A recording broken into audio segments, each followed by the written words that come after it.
Salut à tous, bienvenue chez moi, bienvenue chez Rome. Aujourd'hui, nouvel épisode autour des blessures, autour des douleurs que vous pourriez avoir à la suite d'entraînement, à la suite de ce que vous faites en salle de musculation ou dans vos sports spécifiques. Moi, je suis plus dans les sports de combat, étant donné que je travaille dans une salle dédiée autour du MMA. Et donc, je vais avoir des problématiques de par les gens qui viennent me voir autour de ces sports-là, donc des chocs traumatiques, des tensions articulaires liées à la pratique de sports comme la lutte, le grappling ou même le MMA en soi. Et donc on va voir aujourd'hui quelles sont les stratégies que l'on peut mettre en place et surtout ce qu'il ne faut pas faire quand on commence à avoir mal quelque part. Et ce qu'il faut au contraire faire pour faire en sorte justement de revenir le plus précocement possible, mettre en place les processus de récupération qui vont nous permettre de s'adapter, de récupérer et de guérir plus rapidement. Avant ça, petit instant promo. Donc la semaine dernière, j'ai pas fait d'épisode parce que j'attendais un nouveau micro que je suis en train de tester aujourd'hui. Donc je suis un peu comme un gamin qui apprécie les petits gadgets. Là, j'ai mon tout nouveau micro, je suis super content. J'espère que le son sera de meilleure qualité. J'enregistrais avec un micro cravate que de très bonne facture, que j'utilise d'ailleurs pour mes petits réels sur Instagram quand je me filme pendant les cours. Mais je pense que là, pour ce type de contenu, effectivement, d'avoir un vrai micro de type podcast, on va dire, améliorera le confort et l'écoute pour ce genre de contenu. Donc, comme j'attendais la réception de ce micro, j'ai pas pu en faire la semaine dernière, c'est pour ça que j'ai un peu de retard, mais ça va continuer encore une fois toutes les semaines. L'objectif, comme je le dis pareil à chaque épisode de ce podcast, c'est de répondre aux problématiques que vous rencontrez au quotidien et les questions que vous me posez en direct à la salle, par message, en coaching, en coaching ou autre, peu importe. Questions qui sont souvent similaires en fonction des individus. Donc l'idée d'y répondre ici, c'est de proposer des réponses qui vont non pas servir qu'à la seule personne à qui je répondrai en direct, mais à un plus grand nombre qui aurait potentiellement ces mêmes problématiques. Donc n'hésitez pas, pareil, en commentaire sous cet épisode, sous YouTube, sous Spotify, à me mettre vos questions, à continuer de me poser vos questions en direct. J'y réponds toujours avec plaisir et c'est toujours avec un réel intérêt que je prends le temps de vous répondre. Et voilà. Pareil pour ceux qui aimeraient aller plus loin. Donc comme vous l'avez compris, je propose du coaching en présentiel. Donc principalement à la TFF Academy à Paris 13e. Donc on a une salle complètement dédiée autour de l'entraînement, autour de la préparation physique, autour du conditionnement général. Donc avec tous les outils nécessaires qui nous permettraient de s'entraîner correctement. Donc quel que soit votre objectif, n'hésitez pas à me contacter. Donc j'ai mon site internet mrcoaching.fr sur lequel vous pouvez me contacter directement, que ce soit par message, par mail, sur Instagram aussi vous pouvez me contacter, vous pouvez m'appeler, il y a mon numéro de téléphone et on pourra échanger en fonction de vos objectifs sur les meilleures choses à faire en coaching présentiel. Je propose aussi du coaching à distance, donc du suivi à distance, sur lequel, à travers une application qui s'appelle True Coach, je vais vous programmer de manière totalement personnalisée vos entraînements qui seront établis tous les dimanches par mes soins, avec déjà les nombreux élèves que j'ai en suivi à distance, avec un réel suivi quotidien, donc des échanges sur WhatsApp, directement sur la plateforme True Coach, parce qu'il y a une messagerie personnalisée. Traquer toutes vos habitudes, que ce soit au niveau alimentaire, au niveau avec une vision holistique au niveau de votre entraînement et de votre récupération. Ça peut être aussi le sommeil. Voilà, des vrais suivis, des vrais accompagnements qui vont vous permettre d'atteindre encore une fois les objectifs que vous seriez fixés. Pour ça, en amont, j'ai créé un petit formulaire qui peut vous aider à orienter de manière un peu plus précise, un peu sous la forme d'un entonnoir, votre objectif. De ça, on pourra se contacter et éventuellement partir sur différentes formules d'accompagnement, Donc je fais soit des formules d'accompagnement au mois ou alors au trimestre, ce qui me semble plus judicieux quand on souhaite avoir des objectifs sur un minima le moyen terme. Voilà, 3 mois c'est vraiment le minimum à mon sens. La plupart des gens avec qui je travaille sont des gens qui restent avec moi un peu plus longtemps et c'est beaucoup mieux parce qu'on a des réels objectifs qu'on va atteindre de manière concrète. Je m'excuse, je suis un peu malade, donc j'ai la voix un petit peu enrouée. Tout de suite, sans plus attendre, on va commencer l'épisode du jour. Donc l'épisode du jour, comme je le disais en préambule, on va parler des douleurs, des petites blessures. Alors je sors de ce contexte, là les blessures un peu plus graves, bien entendu quand quelqu'un vient me voir à la salle ou quand quelqu'un vient me poser des questions suite à une blessure qui est potentiellement grave, il faut passer, je pense que ça tombe sous le sens de beaucoup de gens, par le cursus médical classique. Donc déjà commencer à aller voir votre médecin, commencer à aller voir potentiellement votre kiné si vous en avez un, faire des imageries, donc radio IRM pour voir s'il n'y a pas quelque chose de plus grave. C'est-à-dire que si on a un ligament croisé de pété, bon bah voilà, il va falloir passer par des processus de guérison et de chirurgie qui vont être un peu inévitables, donc il faut passer par le cursus médical et on va dire protocolaire classique. Quand on est sorti de ce contexte-là et qu'on a identifié que la blessure n'était entre guillemets pas si grave que ça, ou que c'était une blessure d'usure, ou que c'était une douleur d'usure, ou que c'était lié à ce qu'on pourrait avoir, si on imagine par exemple un truc assez commun, on pourrait avoir une tendinite, en parlant un peu vulgairement, une tendinopathie, des inflammations au niveau des articulations. Quand on est dans ce contexte-là, ou des douleurs au bas du dos, ou des entorses du genou, des entorses de la cheville, enfin peu importe, des choses assez communes, mais qui sont entre guillemets pas si graves que ça, même s'il y a des degrés de gravité dans une entorse. Ça peut y avoir des entorses très graves, comme il peut y avoir des entorses relativement bénignes. Quand on est dans ce cas de figure-là, il y a des choses à ne pas faire. Et la principale chose à ne pas faire pour revenir plus vite et faire en sorte de entre guillemets, revenir sur les terrains assez rapidement, c'est justement de ne rien faire. Souvent, moi je vois des gens à la salle qui s'arrêtent complètement de s'entraîner. Alors, avec les conseils ou l'avis du médecin, bien souvent qui va leur conseiller de ne rien faire pour limiter la casse. Je vois souvent des gens qui ne font plus rien du tout et qui espèrent en ne faisant rien revenir à un état initial en attendant juste simplement que la douleur s'évapore. C'est à mon sens une erreur. C'est une erreur surtout quand on a dépassé cette phase aiguë. Donc on s'est fait mal, on a une entorse par exemple du genou, on va prendre un cas concret, un cas simple. Je me suis fait une entorse du genou. Cette entorse du genou a été créée par une torsion, un choc, enfin peu importe. Mon genou a gonflé, ça fait mal.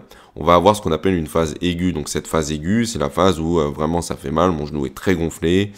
J'ai pas beaucoup de possibilités de mouvement. Il va falloir que j'attende un peu. Donc effectivement, dans ce cas de figure-là, mis à part sûrement mettre de la glace, prendre un peu d'anti-inflammatoire, pourquoi pas, mettre de l'arnica, enfin il y a on va dire traitement de base, il va falloir ne pas faire grand-chose pour pas accentuer la douleur et la lésion.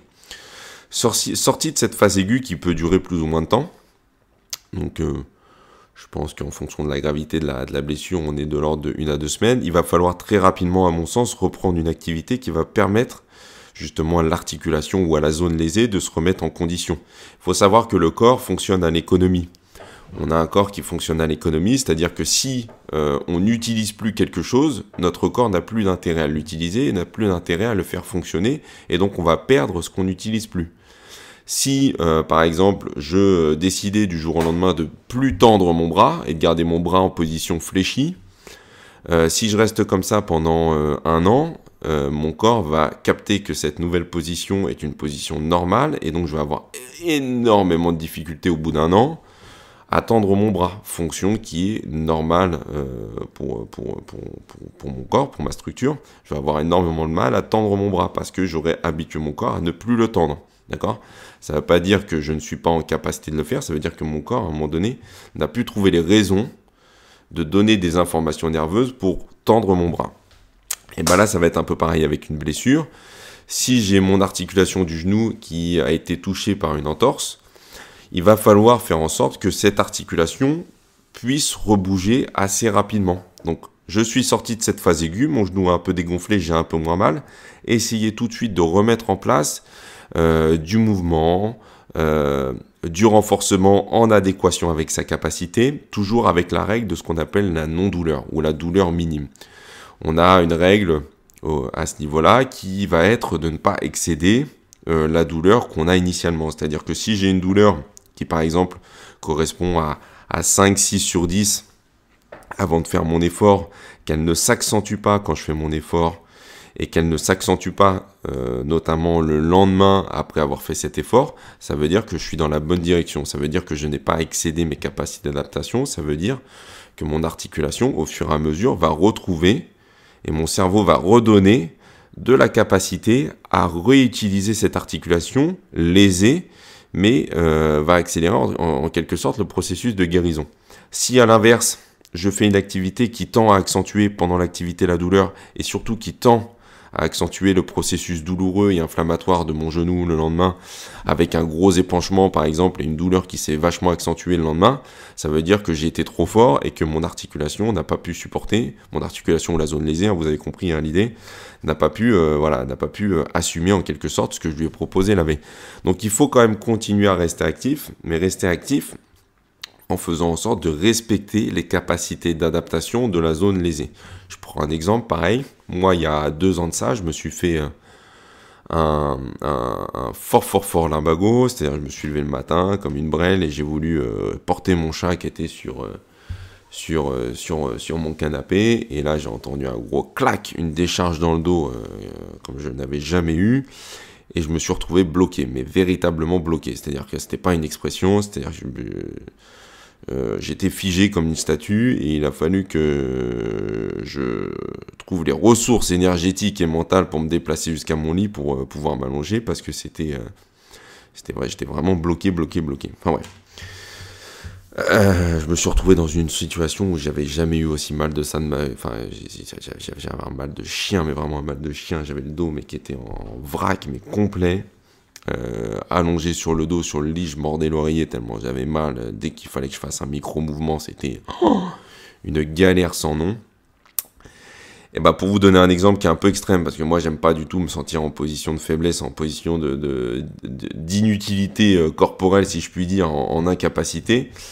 Et bah dès l'après-midi, et Dieu sait que c'était compliqué, je me suis mis en tête qu'il fallait tout de suite que je me mette en mouvement. Donc me mettre en mouvement, déjà dans le premier temps, c'était de marcher. Donc il fallait me voir marcher, hein. C'était quelque chose. Hein. C'était moi qui marche assez vite. Là, je pense que je marchais à 0,5% de mes capacités de vitesse de marche actuelle. C'est-à-dire que je ne ressemblais à rien, strictement à rien. Mais je savais que c'était par le mouvement et par ma capacité à très vite me remettre en action que j'allais minimiser le temps justement de latence pendant lequel j'allais avoir mal. Et donc je me suis mis à marcher, j'ai été jusqu'à un parc, je m'en souviens, à côté de chez moi, pour aller me suspendre avec ma copine, donc pour aller me suspendre à une barre pour faire en sorte de décompresser la zone, décompresser un peu les disques, voilà. Très sincèrement, est-ce que c'était une bonne solution ou non, j'en sais rien, mais psychologiquement j'avais l'impression que ça me faisait du bien.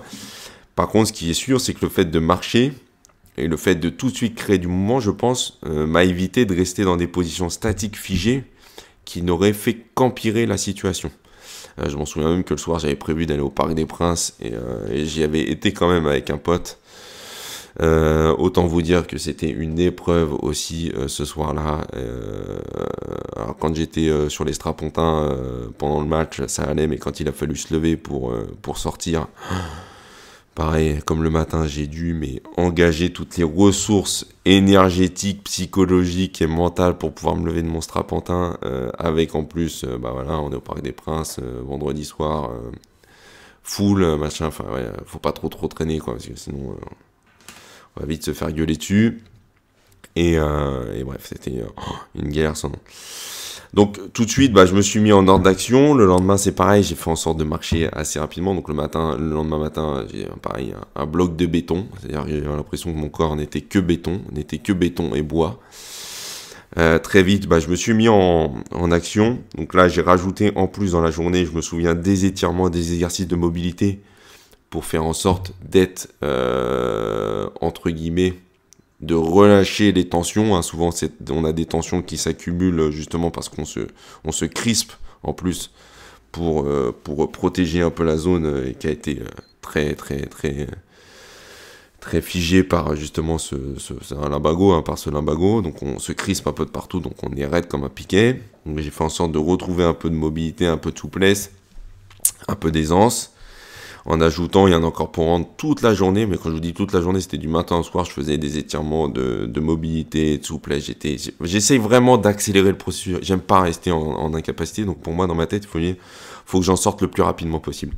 Et en fait, quand vous avez un processus douloureux ou quelque chose qui vous emmerde, il faut que vous mettiez en place quelque chose qui va vous permettre d'en sortir le plus rapidement possible. Ne rien faire, c'est la moins bonne chose à faire. Ne rien faire, c'est ce qui va vous garantir de rester longtemps lésé. Si vous êtes actif sur la zone blessée, si vous êtes actif sur la zone où vous avez une douleur, vous allez déjà comprendre pourquoi vous avez mal, vous allez vous intéresser à cette zone-là, donc vous allez devenir en plus un peu expert, entre guillemets, de la zone où vous êtes blessé, vous allez acquérir en plus de la connaissance, si vous avez envie de vous y intéresser, encore une fois, et vous allez accélérer le processus parce que vous allez être actif. Encore une fois, si vous respectez la règle de la non-douleur, il n'y a pas de risque. Le risque, il est plus important en ne faisant rien parce que votre corps va se déconditionner, comme je le disais en amont. Il va se déconditionner, vous allez perdre en force, vous allez perdre structurellement parlant, c'est-à-dire que vous allez perdre du muscle autour de la zone. Il suffit de le voir, hein, quand on se met un plâtre parce qu'on s'est pété un bras par exemple, ou une jambe. On s'est pété la jambe, on se met, ou je sais pas, enfin bref. On met un plâtre autour d'une zone où il y a de la masse musculaire. Quand on enlève le plâtre, on a l'impression d'avoir que de l'os et de la peau. Parce que le corps, à un moment donné, il s'est dit, bon, cette zone-là, je ne l'utilise plus. J'ai plus de raison, entre guillemets, d'envoyer des informations nerveuses qui vont faire utiliser cette zone-là, puisqu'elle est plus fonctionnelle. Donc moi, comme je fonctionne à l'économie, j'ai pas besoin de l'utiliser. Donc ça fond comme neige au soleil. Bon, là, ça va être pareil. Donc, restez actif en respectant, encore une fois, cette règle de la non-douleur. Et vous allez vous adapter et vous allez sortir de votre blessure le plus rapidement possible. Et encore une fois, si je reprends mon exemple de ma douleur au dos, là, ça avait duré 4-5 jours, mais je pense que si je n'avais rien fait, j'étais embarqué pour 2 semaines. J'étais embarqué pour 2 semaines avec des douleurs monstre, avec là j'ai un pote en plus qui a eu ce même processus et je lui ai dit voilà de rester actif, de bouger, de marcher, etc. Mais lui ça a duré un peu plus longtemps parce que je pense qu'il a été un peu moins actif, surtout dans les premières phases de la douleur. Alors après pareil, la douleur c'est en fonction de chacun, on n'a pas tous la même tolérance à la douleur, on n'est pas tous sensibles à la douleur. Les individus, on n'a pas tous la même sensation à la douleur, donc ça c'est très inter-individuel. Mais toujours est-il que si on prend le problème à bras le corps assez rapidement, je pense qu'on peut s'en sortir assez rapidement, encore une fois avec du bon sens, une bonne pratique, et c'est là qu'on va accélérer le processus de guérison. Encore une fois, ne rien faire, c'est peut-être la pire des choses à faire. Pareil, si je me suis fait mal sur les membres inférieurs, si je suis en phase aiguë, ça ne veut pas dire qu'il faut que je m'arrête de m'entraîner complètement. Je vois pareil trop de gens qui s'arrêtent de s'entraîner sous prétexte qu'ils ont une blessure ou une douleur à un endroit. Je me suis fait une entorse de la cheville, ça ne m'empêche pas d'aller au sport, ça ne m'empêche pas d'aller m'entraîner pour faire, par exemple, les membres supérieurs. Je peux toujours faire des tractions, je peux toujours faire des pompes, je peux toujours faire des machines de musculation pour le haut du corps, je peux toujours faire même du conditionnement physique sur le haut du corps, avec des machines comme le skier, pareil, qu'on peut retrouver maintenant dans la plupart des salles de sport. Je peux avoir un conditionnement cardiovasculaire en utilisant que les membres, entre guillemets, que les membres supérieurs. Je me suis fait une entorse de la cheville, je peux pas courir, effectivement, mais est-ce que je peux pas faire du vélo?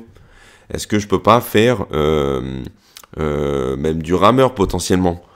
Voir quelque chose que je puisse quand même... Moi, je suis toujours dans la recherche de solutions. Après, c'est comment on voit le verre à moitié plein ou à moitié vide. Moi, j'essaie toujours de trouver des solutions. Je me fais mal quelque part, je vais me torturer la tête et l'esprit pour savoir comment je peux continuer à m'entraîner malgré le fait que j'ai mal quelque part. Pareil, je m'étais fait... on m'avait arraché le coude en MMA il y a 2 ou 3 ans de ça.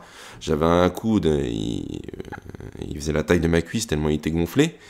J'ai continué à m'entraîner, même sur le haut du corps, en faisant en sorte d'accrocher. Je me souviens, j'avais accroché l'élastique au niveau de mon épaule et je faisais des tirages en tirant mon épaule. trouve des solutions, on trouve toujours des solutions quand on réfléchit un petit peu. Et il y a toujours moyen de se dire, ok, on va faire quand même quelque chose malgré le fait qu'on est mal quelque part. Pareil, si je reprends l'exemple de mon genou, de mon entorse, je pense quand même que, par exemple, de faire du vélo, ça va être bénéfique aussi pour traiter un peu l'entorse que je vais avoir au niveau de mon genou, comme je prenais l'exemple tout à l'heure, parce que ça va ramener de l'afflux sanguin, parce que ça va ramener de la circulation, justement, ça va amener du mouvement, de la contraction légère, on va pas avoir de choc, on va avoir quelque chose, je pense, qui va être bénéfique, qui va faire circuler, notamment autour de cette zone-là, pour que le corps puisse se régénérer. Le corps, encore une fois, c'est quelque chose qui est à mettre en mouvement. C'est une magnifique machine d'adaptation, donc il faut lui laisser les capacités d'adaptation. Pareil, si je me fais une petite déchirure musculaire, courir, c'est au niveau de la cuisse, courir, c'est peut-être pas la meilleure des choses à faire, mais par contre, encore une fois, faire du vélo, ramener de l'afflux sanguin, faire en sorte que j'apporte des nutriments au niveau de la zone, risque d'accélérer le processus de récupération. Donc, il y a toujours des choses à faire. Il faut pas se dire, bon, bah voilà, je suis blessé, donc je peux plus rien faire, donc je fais plus rien. Parce qu'après, on rentre dans un cercle vicieux où je vais perdre de la motivation, je vais me déconditionner physiquement, je vais voir aussi que physiquement et athlétiquement parlant, je vais perdre. Je vais me dire à quoi bon bien manger, bon bah je vais mal manger, et puis voilà, après c'est un cercle vicieux dans lequel on n'a pas envie de rentrer. Donc rester actif, rester en capacité de faire des choses. Alors voilà, il y a faire des choses et faire des choses, ne pas faire n'importe quoi. Encore une fois, c'est pareil. Venez nous voir, venez me voir, venez me poser des questions si vous avez un doute. Il y a beaucoup de gens qui le font. J'en parlais encore une fois avec un mec là, à la salle qui me demandait des exercices justement par rapport à son genou parce qu'il s'est fait une entorse du genou. Bon bah je lui ai donné un petit protocole, je lui ai donné des exercices. Je lui ai dit bah voilà, par exemple toi tu as une entorse au niveau du genou, t'as mal mais ça va. Bon bah voilà, fais ces exercices là. Si ça te fait trop mal, tu fais ces exercices en isométrie parce que l'isométrie va avoir aussi un effet un peu antalgique. C'est-à-dire que ça va bloquer un peu le processus douloureux, donc ça va vous aider aussi à remettre de la tension et en plus à avoir un effet bénéfique, c'est-à-dire que ça va, un peu comme un Doliprane, ça va couper le signal le douloureux, donc c'est super intéressant. Ça va redonner de la stabilité à ton articulation quand on a besoin, parce que quand j'ai une entorse, j'ai mon articulation, enfin mes ligaments qui ont été un peu trop tirés, donc j'ai une forme de laxité qui s'est créée, donc là on veut retrouver de la stabilité. Donc voilà, on a des choses à faire. On a des choses à faire et ces choses-là, c'est ce qui va vous permettre de revenir plus vite et vous allez être dans un processus actif et ce processus actif va vous permettre de continuer à vous entraîner, de continuer, entre guillemets, à progresser, même si c'est pas progresser sur la zone particulière où vous avez mal, mais continuer à progresser de manière générale parce que vous allez continuer à vous entraîner et vous n'allez pas vous stopper complètement parce que vous avez une blessure ou une douleur à un endroit. Encore une fois, je sors de ce contexte-là, les blessures très graves ou les blessures qui vont être très handicapantes, type truc assez commun, ligament croisé, où là je vais avoir effectivement besoin de passer par un stade chirurgical, où je vais avoir besoin d'être immobilisé, notamment au niveau de mes membres inférieurs. Mais pareil, une fois sorti de ce contexte-là et une fois établi le fait que bah voilà, je me suis fait opérer, machin, j'ai mon genou qui a été... Je peux faire des choses sur le haut du corps. Je peux faire des choses sur le haut du corps et je peux mettre en place des choses. Moi, je sais que demain, si je me pète les ligaments croisés, je me fais opérer. Il va falloir très rapidement que je revienne. Et donc, je sais que je vais faire plus que ce que le médecin va me dire. Je vais faire en sorte de revenir le plus rapidement. Donc, je vais mettre en place des choses. Je vais essayer de forcer sur mes articulations. Pareil, sans me faire mal, mais essayer de forcer, de voir l'amplitude. Pareil, je me suis fait un gros choc au niveau du doigt, au niveau d'une phalange là, de mon index l'année dernière. Mon doigt il est rentré dans un grillage en MMA en lutte et bref, ça a forcé dessus. Ouais, je me suis arraché le doigt. Bon bah tous les jours je forçais un petit peu dessus pour retrouver de la flexion parce que j'arrivais plus à fléchir vraiment le doigt, donc retrouver de la flexion. Et aujourd'hui, bon bah j'ai quasiment plus de douleur. J'arrive à avoir de la flexion, ça m'a duré un peu de temps, mais j'ai continué à faire des choses pour... je force un peu le truc. Est-ce que ça aurait été mieux de ne rien faire et d'attendre que ça passe? Je suis sûr que non. Je suis sûr qu'aujourd'hui, j'aurais encore mal, j'aurais encore le doigt avec des petites problématiques. Et là, le fait d'avoir été actif dessus, ça m'a permis d'accélérer le processus de récupération. Bref, je pense que vous avez compris un peu l'idée générale. Restez actif. Trouvez des solutions plutôt que de vous arrêter complètement et ça ira beaucoup mieux. N'hésitez pas à me laisser en commentaire des commentaires, tout simplement, que ce soit sur Spotify, sur Apple Podcast et sur YouTube, parce que je mets sur YouTube aussi maintenant les épisodes. Et voilà, et n'hésitez pas encore une fois à venir me voir à la salle, c'est toujours avec plaisir que je réponds à vos questions, et on se voit la semaine prochaine pour un nouvel épisode. Merci à tous pour votre écoute, à très vite, ciao ciao.